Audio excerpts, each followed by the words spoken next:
Supplements are out of the way, so now the fun stuff. This one will be on mitochondrial enhancers. Again, it's sort of organized into sections here, but there'll be some stragglers that kind of could fit into a different section, kind of overlapping supplements or compounds. So right off the bat, Bemitil. Bemitil enhances the cell's ability to deal with stress. This would be primarily used for, well, not necessarily, but it would be most effective if you're racing in hot environments, it's outdoor track, or early season cross country or something where it's going to be very difficult or very hot, very humid, something like that. Bemethyl is effective at enhancing the cell's ability to deal with that stress and increasing the ATP production and cellular function without increasing the heat output. So could be used for something like that. Hypoxin.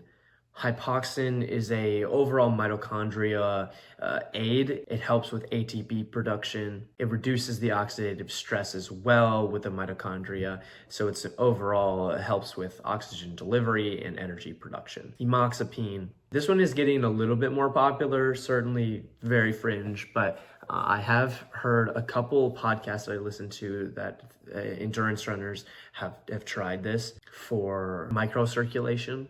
It's a very powerful antioxidant, which will salvage free radicals. What I was talking about before, it increases microcirculation in the brain and the heart.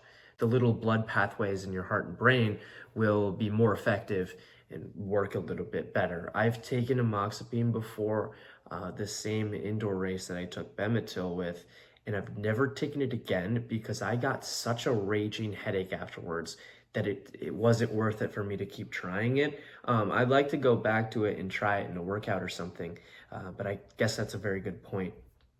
Make sure if you're going to try any of these supplements, which I don't recommend trying any of them, I'm just giving you the information, to do it not in a race setting, to do it in a workout beforehand. But amoxapine, it did seem to have a microcirculation effect, especially in my brain, because I had a massive headache. I didn't actually run very good in the race. I think I ran like 4:11, 4:12 or something. I ran a mediocre time at best in the mile.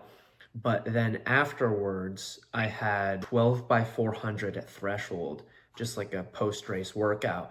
And I went out to the track and did that, and I ended up doing 16 by 400 at threshold and felt incredibly good. Did them all at like 73, 74 seconds very easily. It was definitely sub-threshold and felt really good. So maybe it was some of the Bemethyl, maybe it was some of the amoxapine, but it was so terrible after the race that I had to wait so long afterwards to do my workout because my head hurt. But again, I haven't tried it since, so I don't know. I can't give you any other anecdotal reports. The next one, this could have been in the supplements section, methylene blue. It's the supplement that makes like people's what they call Smurf's mouth. It's just like entirely blue lips, entirely blue tongue, entirely blue mouth. It's actually a pool cleaner.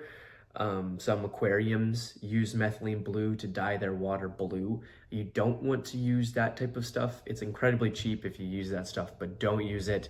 It's not clean, it's not food grade. Don't use that type of stuff, but you can get food grade that will increase your mitochondrial function, and it helps with cytochrome C activation. So if you go and use, if you're familiar with red light therapy, that's what red light therapy does, is it targets the cytochrome C in the mitochondria, producing more ATP. It's kind of like the closest thing humans have to photosynthesis. So it will activate cytochrome C. So if you take it and then go out in the sun, you'll get more of the benefits from like photobiomodulation. Using a lot of big words here, forgive me. But you'll get more of those benefits from the sun, from red light therapy, if you take methylene blue beforehand. Somewhat cheap supplement. It's getting cheaper now that manufacturing is getting better, but it is a cool supplement to test out and very safe. And you'll probably see a little bit of an energy boost from it, even if your mitochondria works really well. Now, if your mitochondria doesn't work very well, it's not very efficient, you'll probably see a massive improvement in energy. It increases nitric oxide levels as well, so you'll get some vasodilation with it, but overall energy production. And now, one note I want to make about that is there are a few different versions. Like there's a food grade version and a pharma grade version. If you get the pharma grade version, your dosage level will be so much lower because it's more potent, it's more pure. But either one is fine. You'll just have to titrate dosage accordingly. I don't know if you can find like a pharma grade version very readily, but we can just get the regular stuff off Amazon. That's it for mitochondrial help. That'll be like ATP and energy and stuff like that. Of course, ATP, like oral ATP or injectable ATP could fit in this as well, but we'll leave you with that for now.